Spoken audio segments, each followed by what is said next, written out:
Bom dia a todos, que a paz do nosso Mestre amado Jesus estejam com todos nessa manhã. Hoje, dando continuidade aos estudos do livro Caminho, Verdade e Vida de Emmanuel, eu vou falar sobre o capítulo 97, que tem como título Amas o Bastante? Né? Nós vamos refletir sobre essa pergunta de Emmanuel. Amas o bastante? Já dá o que pensar, né? Qual é a medida do nosso amor? Como nos disse um sábio, que a medida do amor é amar sem medida, né?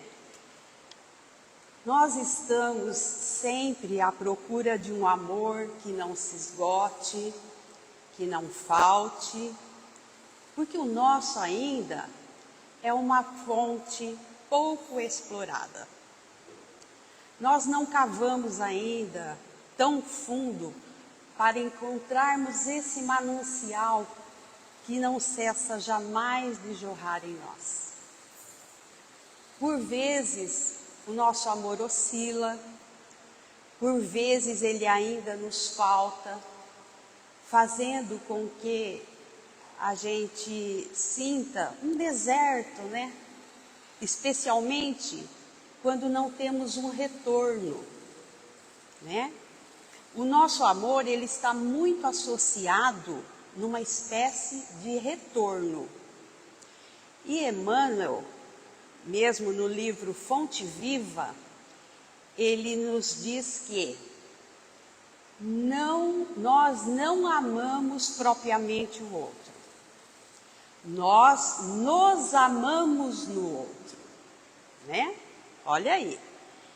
Então, quando o outro nos retorna de uma maneira que esperamos, que desejamos, quando nós vemos um reflexo de nós no outro, né?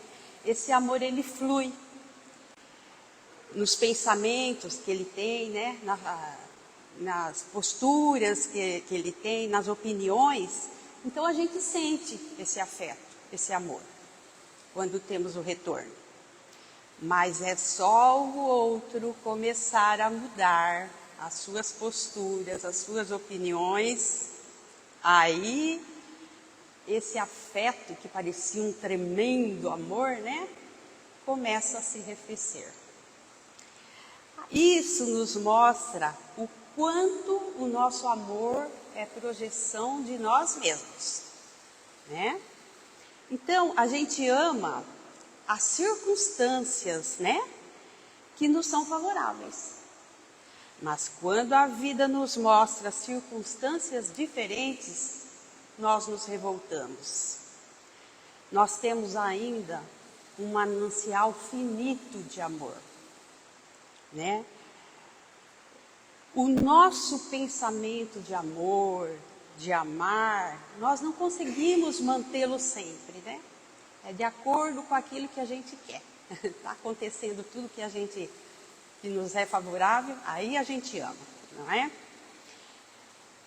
E o objetivo primordial do Evangelho é justamente ajudar-nos a encontrar essa fonte de amor que nunca cessa de jorrar. Lembrando do diálogo que Jesus teve com a mulher samaritana no poço de Jacó, onde ele fala que nós bebemos do poço do mundo aquilo que não nos sacia, né, plenamente. O que nos sacia plenamente é aquela fonte que devemos encontrar em nós, né? Aquela fonte que jorra de nós, né? Que é aquele amor que jorra de nós. A diferença, o poço a gente vai e busca água. A fonte não, a fonte ela sai de nós, né? Então, o que Jesus disse lá para a mulher samaritana? Quem beber dessa água do poço terá sede novamente. Mas quem beber da água que eu lhe der, nunca mais terá sede, porque a água que eu lhe der lhe tornará fonte a jorrar para a eternidade. Então, gente, a fonte, né, o elemento, a água que nos sacia plenamente, é aquela que jorra de nós, alimentando as vidas ao nosso redor, né? Gerando esperança, alegria, felicidade, paz nos corações de todos que estão ao nosso redor. Então, o amor que nunca cessa de jorrar, que nunca nos falta, não é aquele que a gente espera receber, mas sim aquele que nunca estaremos impossibilitados de doar, né, para o outro. O amor sempre estará conosco. Enquanto nós dependemos do amor do outro, esse amor pode falhar, né? Mas quando descobrimos esse amor em nós, aí nós seremos saciados. Nós devemos, então, buscar dentro de nós essa água límpida do amor, da doação, da caridade. E ele começa, o Emmanuel, com um versículo que está em João, capítulo 21, versículo 17, que diz-nos assim: perguntou-lhe terceira vez, filho Simão, filho de Jonas, amas-me? Então, essa expressão de Jesus nos mostra a sua infinita misericórdia para conosco, né? Para com as nossas quedas morais. Como nós sabemos, foram 3 as vezes que Simão Pedro nega Jesus, né? Em conversa muito comum entre eles, Pedro diz: eu irei até a morte, né? Contigo, Senhor, se preciso for. E Jesus fala para ele: Pedro, Pedro, a tua inquietação te faz credor de novas lições. Te digo a verdade que não cantarás o galo sem que tenha me negado 3 vezes. E Pedro, ele fica assim, com essa fala, fica meio doído, sabe? Porque ele achou ali que Jesus estava duvidando, né, do seu amor, da sua fidelidade, do seu devotamento, né? Mas Jesus não o recrimina, não exige nada, não cobra nada, não destaca a sua queda, mas ele estava ali educando-o, preparando-o para que, uma vez passando por provas difíceis, ele pudesse se lembrar da sua maneira de olhar para os outros. Pois, até aquele momento, Pedro era muito severo, muito exigente. Ele cobrava dos outros uma perfeição que ele mesmo não tinha, né? Então Jesus ali o educa, o prepara. Aí depois Pedro, puxando pela memória, ele se lembra das 3 negações que fizera a Jesus e cai em lágrimas. Ele fica remoendo a crucificação de Jesus. Então pensa assim: nossa, justo eu que convivi com Jesus mais de perto, né? Ele morou comigo por 3 anos, o qual eu afirmei a minha fidelidade a ele, justo eu o nego, né? Então a gente pode imaginar como estava o coração de Pedro, né?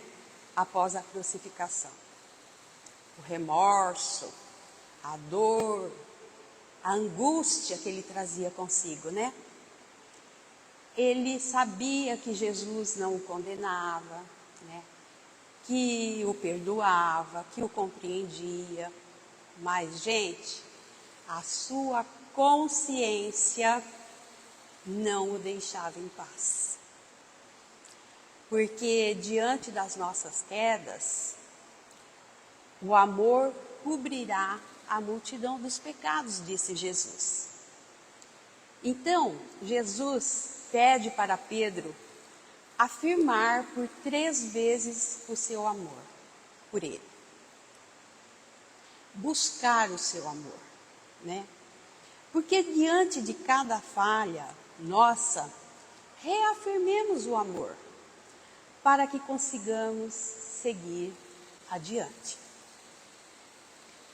Porque o amor há de diluir todos os nossos remorsos, culpas, sombras, seguindo firmes, buscando melhorar, buscando tropeçar menos. E quando tropeçarmos, reafirmarmos o nosso amor com Jesus. Então ali é como se Jesus ajudasse Pedro a se libertar das amarras do passado, dizendo-lhes: vai, Pedro, liberte-se do passado e vamos para frente, pois o amor será a tua luz, redenção, cura e libertação. Eu vou fazer um parênteses aqui e falar uma coisa de mim.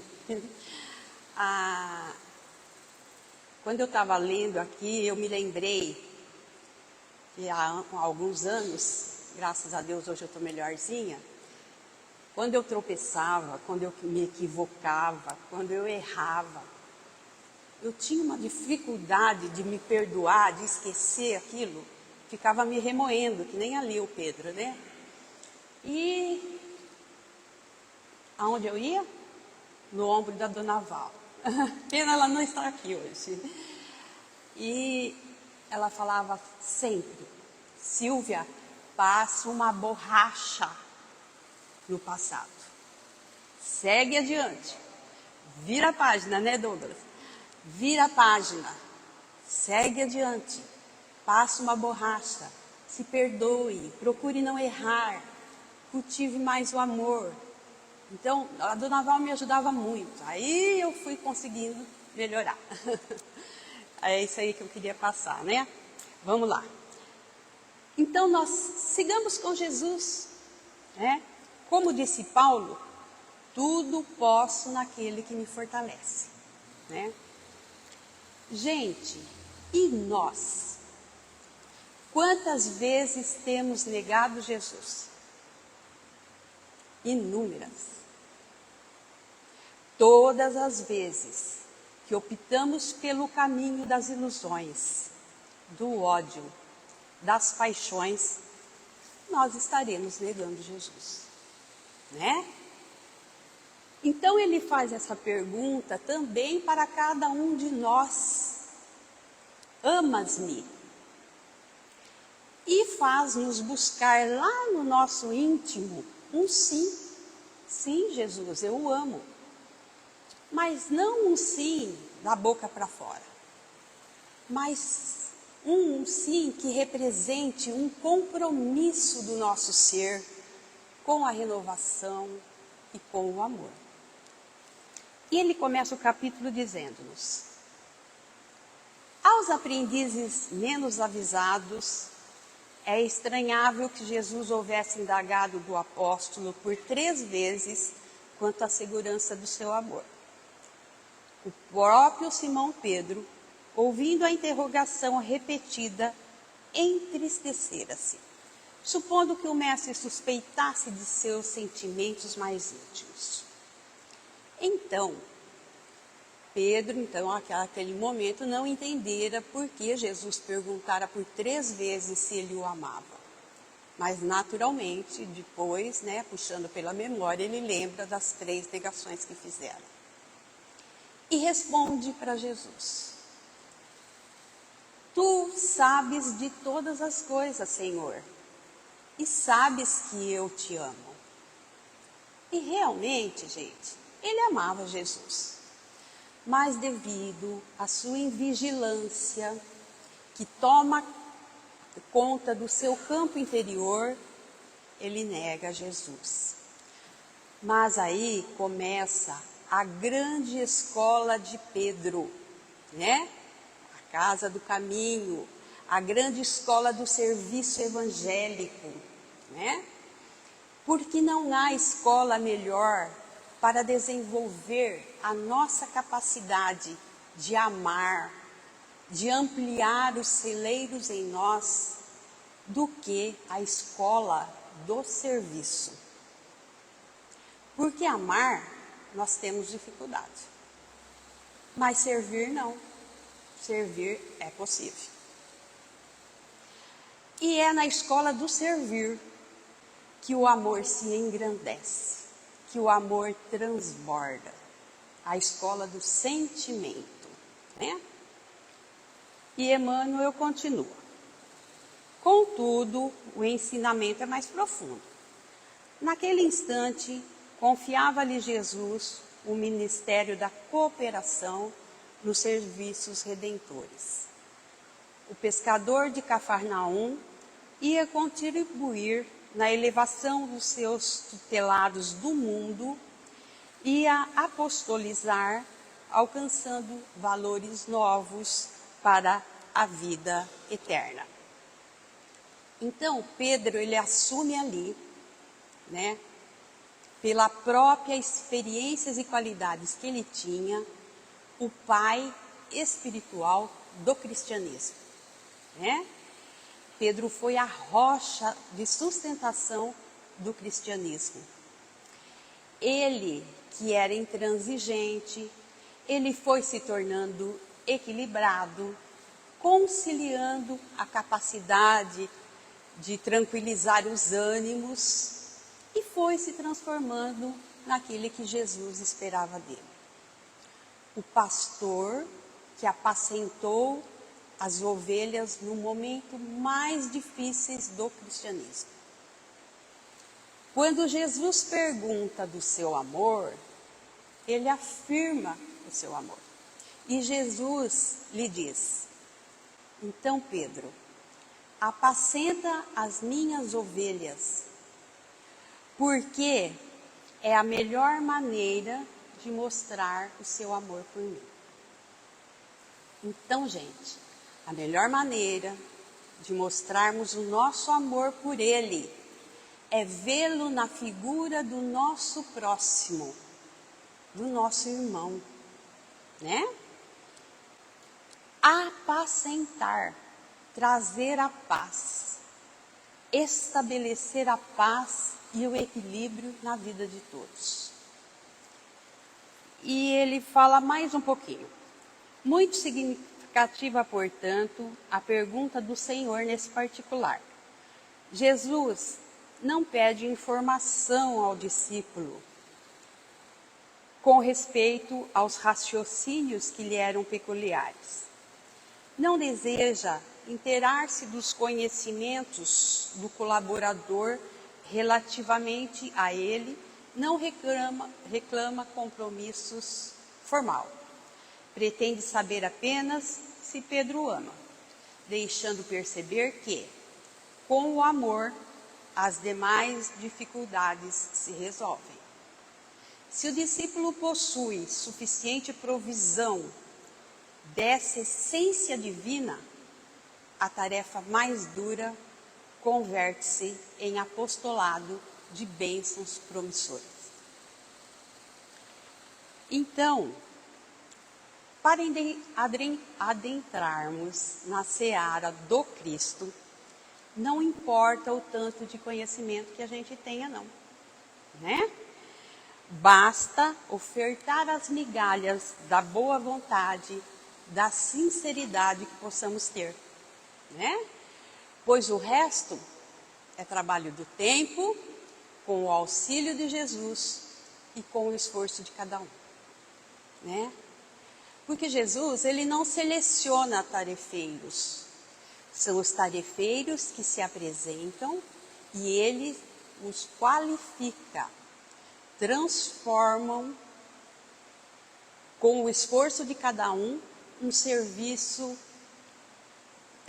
para o serviço com sinceridade e boa vontade, né? Se a gente está com Cristo, a provisão não esgota, pois com Ele o amor vai se multiplicando em nós, como uma fonte, né? Que vai se descobrindo no interior de cada um, trazendo vida, cor e luz para nós. Se a gente começa com um pouquinho de amor, um pouquinho do fermento divino, já é suficiente para entrarmos nesse processo de multiplicação do amor. Com isso, a nossa possibilidade vai crescendo na seara do Mestre. E Santo Agostinho nos disse: ama e faça o que quiseres. Porque o amor, ele aponta-nos o rumo a seguir, né? Ele dará as intuições para que nossas ações sejam corretas, nos afastando das armadilhas do orgulho, do interesse pessoal, né? Do egoísmo. E ele termina dizendo: é imperioso desse modo reconhecer que as tuas conquistas intelectuais valem muito, que as tuas indagações são louváveis, mas em verdade, somente serás efetivo e eficiente cooperador do Cristo se tiveres amor. Então, não é que Jesus menospreze, né, o valor do conhecimento que a gente tem. É que ele sabe que se tivermos conhecimento e formos desprovidos de amor, esse conhecimento acabará se tornando em um instrumento de flagelo para nós e para as outras vidas ao nosso redor. Será um instrumento usado para o orgulho, né? Para as ilusões, para as paixões, gerando dores e sofrimentos. Mas se associarmos o nosso conhecimento ao amor, não há como usar esses recursos para o mal. É preciso que saibamos conciliar. O amor é o fundamento, é a base para toda a vida. O amor, ele nos dá força e perseverança para chegarmos à finalidade buscada e nos mostra os melhores caminhos, efetivos e eficientes. Nós devemos ser não somente cooperadores do Cristo, mas cooperadores cada vez melhores, né? Cada vez mais afinados com Jesus, para que Jesus possa fazer soar esse cântico divino para a Boa Nova. Analisemos as dimensões do nosso amor, né? Pois nós estamos destinados a amar sem medidas, em busca do amor divino. E assim eu termino a minha explanação de hoje, desejando a todos um feliz domingo de muita paz, harmonia, saúde junto aos seus familiares. Muito obrigada.